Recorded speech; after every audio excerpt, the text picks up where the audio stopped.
What's going on, guys? Today I'm going to be showing you how to do a fully AFK nightmare creature method. This works both on task and off task, so if you're going to be farming these things off task for maybe some Muspah spines or some runes like soul runes or blood runes, definitely be checking out this method because it is honestly one of my favorite tasks in the entire game right now.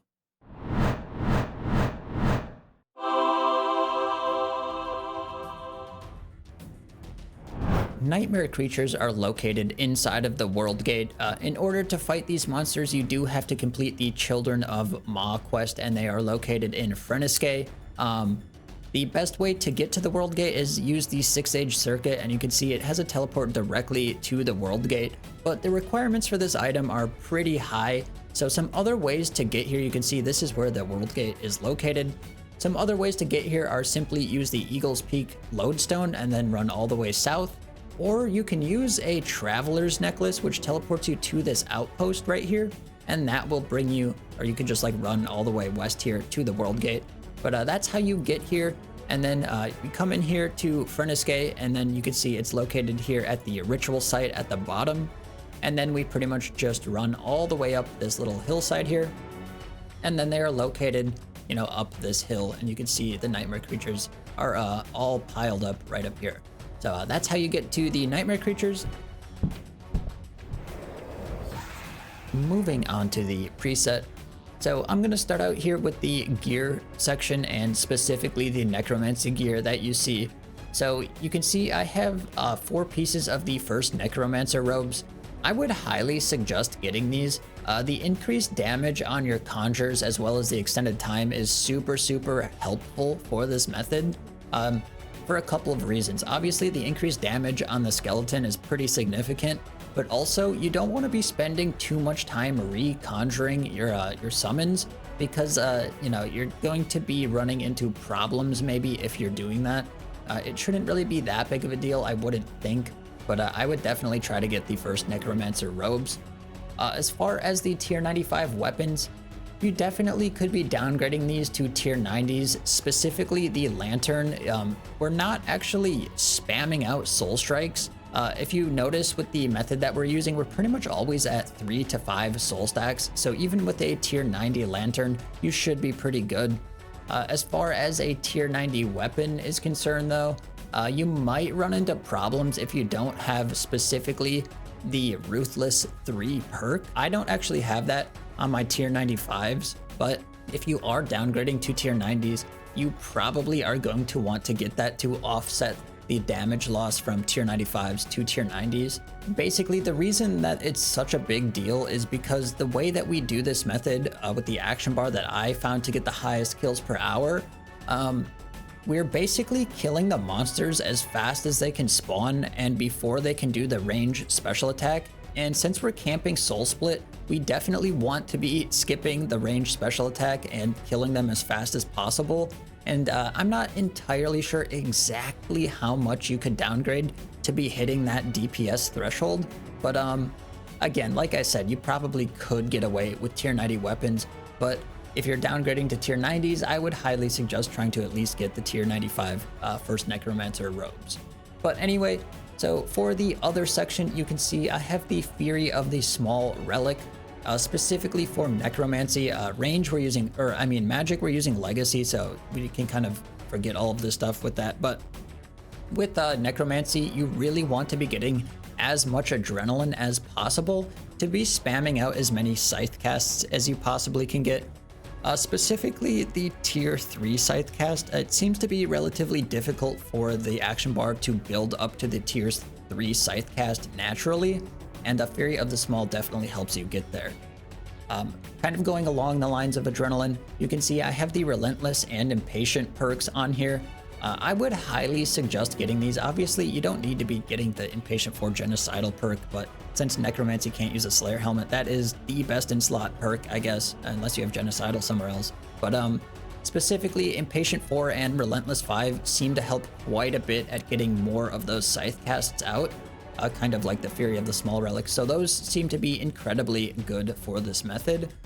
And then below that, you can see I have the 6-age circuit. This is just a teleport to the world gate. You could always just teleport to Eagle's Peak and surge down, but if you have this ring, the requirements for it are pretty high. I don't actually have it on my alt, but it's nice to have, I guess. The familiar that we use is the Blood Reaver. These things are poisonable, so you definitely want to be spamming that poison damage out. And then moving on to the more generic gear preset, you can see we have the Cinderbane gloves, obviously, and then we also are using the Demon Horn necklace to fully upkeep our prayer. And then we also use the Vampirism aura to also be spamming out that extra poison damage. With the magic setup, you can see we're using 3 pieces of the Crypt Bloom set, and this is just to be reducing the damage as much as possible, since we are using Animate Dead with that setup. The Zuck cape, you could downgrade this to, whatever cape you want. We're not using any death skulls or anything like that. But if you're using the melee setup that I show later, you might want to get a Zuck cape. And then obviously we're using a Wen book for that big AoE damage. For the inventory, it's a pretty standard inventory. We just have like a spring cleaner, the ritual shard, Excalibur, some incense sticks. And then you can see we do have a Grace of the Elves next to the incense sticks. If you're an Iron Man or you want to be collecting the Muspa spines, this is a really, really good item to bring. You can basically switch to the Grace of the Elves and then loot all of the Muspa spines, and it will teleport them all to your bank as long as you have that setting active. So definitely be bringing this, especially for Iron Men. Because you can't actually use the magic note paper on the Muspa spines, unfortunately. It is kind of annoying and set up like that, but this definitely is a great way to be farming them. We get a massive amount of Muspa spines here. And then you can see we also have, some cannonballs, overloads, weapon poison, and the cannon. And then you can see we do have some magic note paper. These things drop a ton of unnoted dragon battle axes as well as potions, so you probably are going to want to be bringing some magic note paper to note those drops so they don't fill up your inventory, and so you can continuously loot them. I mean, the dragon battle axes are what, like 160k or 180k or something, so they're definitely worth bringing the note paper for. So for the necromancy setup, what we do here is you can see there is this little point on the ground here where I'm standing right now. And we place the cannon right on that little point, and then we just turn on our prayers, we turn on Soul Split. You can use darkness, you probably don't need darkness with this method, and then you just make sure you have your overload, weapon poison, and God book active.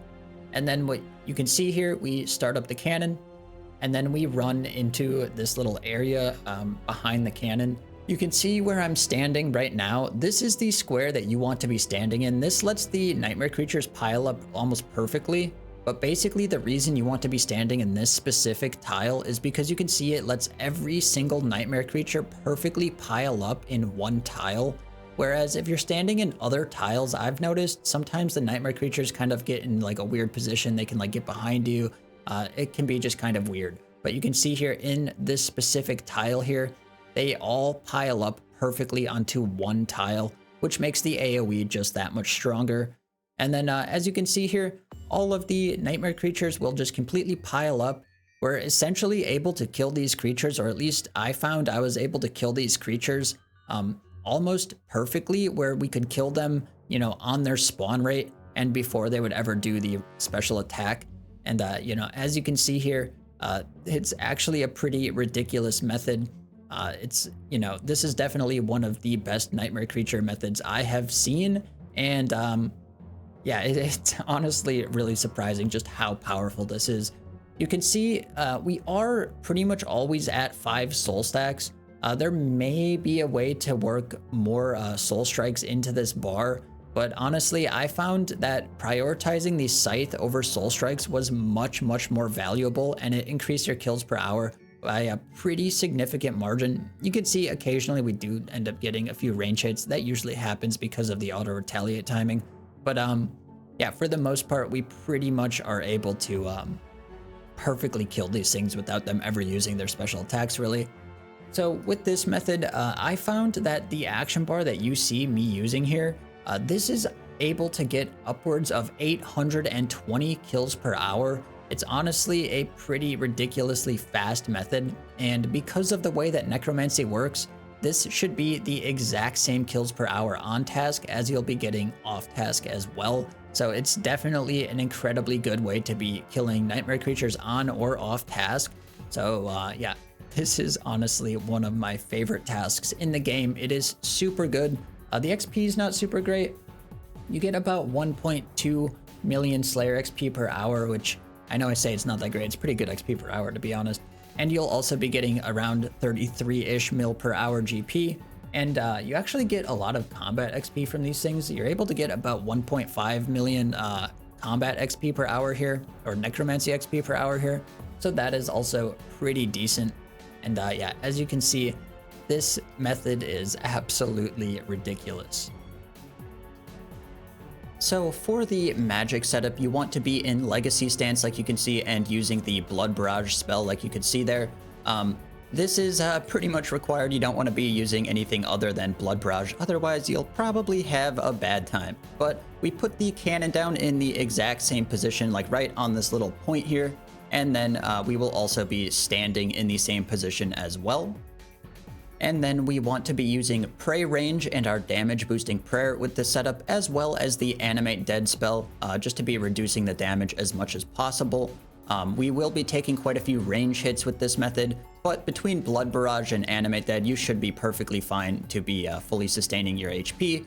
And then you can see we start up the cannon, walk back into that same exact tile. Like I said before, you can see it's like right in the center of these two little things that jut out or whatever. And then yeah, as you can see here, we just sit here and we will AoE with Legacy Blood Barrage, and we will be doing pretty decent damage output with this method. It's not quite as fast as the Necromancy method.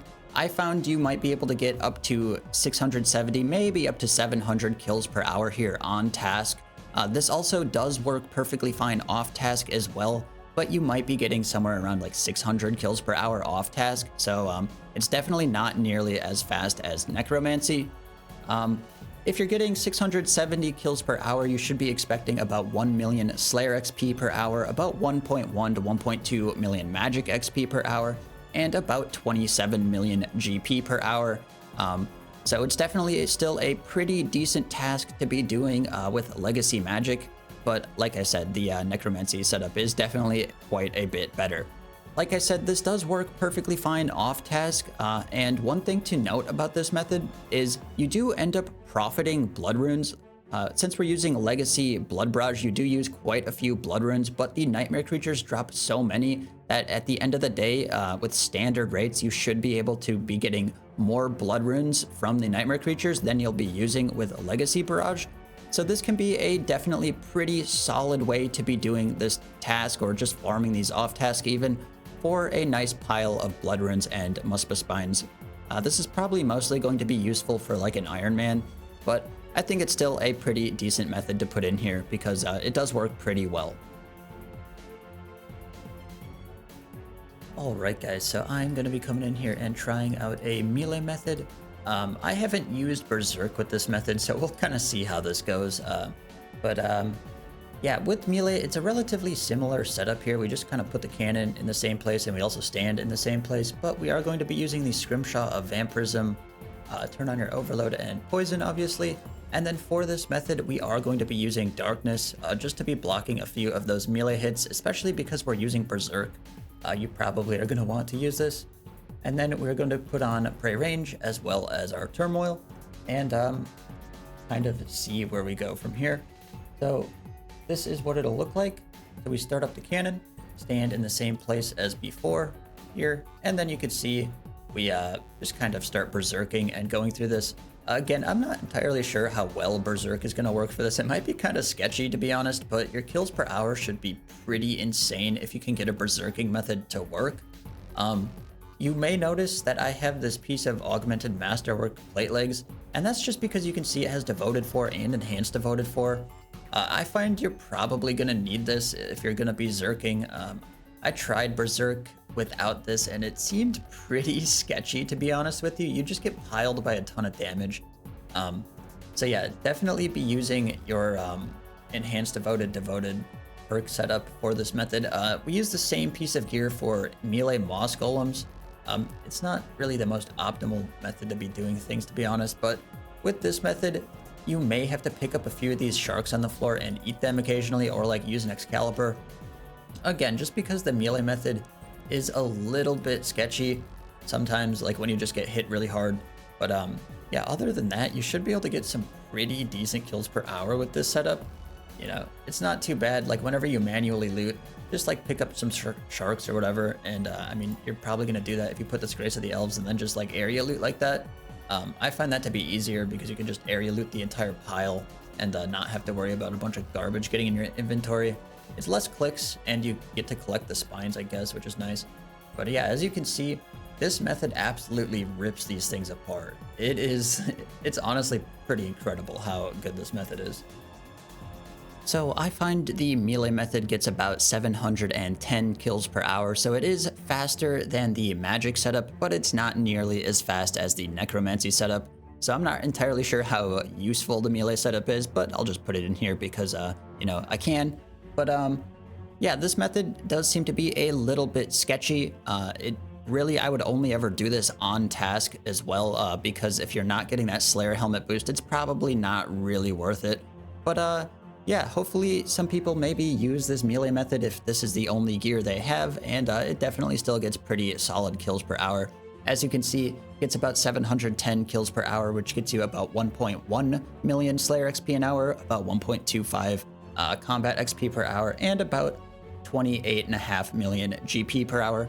So even with melee, this is still a pretty good task. Thanks for watching, guys. If you made it this far in the video, definitely drop a like on it. It does help promote the channel to more people. And leave a comment, Rip Ma, in the comment section below. You can see her behind me, sleeping in peace or torment maybe.